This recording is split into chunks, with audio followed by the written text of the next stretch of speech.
Dhaabbileen maqaa Oromoo dhaatanii Oromoof qabsaa jedhanii Dr. Maalii waliin jedhanii sooshaal miidiyaa irratti ba'anii yaada kennaa jiru jechuudha. Qonna kee irraa kaatee hin buqqaate maaliif teessa? Hin kaatu, hin loltuu, hin duultuu jechaa jiru jechuudha. Magaalli Finfinnee magaala Oromooti, Oromiyaati jennaan tokko Oromoodhuma nu bira ta'a. Maal si galche waa'ee kanaa jedha taa'e.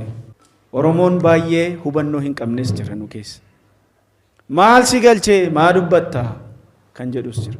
Waan arganne kana yaa Rabbi galanni siif haa ga'u jedhaa Rabbiin galateeffadhaa uummataa yoo jedhan gaariidha.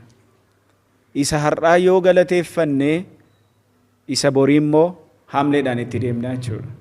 Warreen miidiyaa banatanii lakkii ka'iduulii hin taane jedhanii haa dhufan dura. Bakkee ta'anii tun ta'in keessa ta'anii qabsaa'anii dhufan. Egereen keenya ifaadha.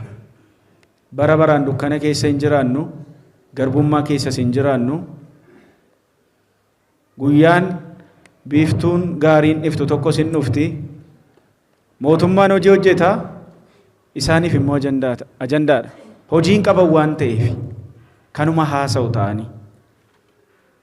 Mootummaan karoora baafata. Isaan garuu isa mootummaan karoora baafatee hojjechuuf jedhu irratti haasa'u ta'anii. Hojiidhuma isaaniiti isumaa jechuudha. Kanaaf mootummaanis hojiitti hafuufu isaanis haasaadha isaaniitti itti hafufanii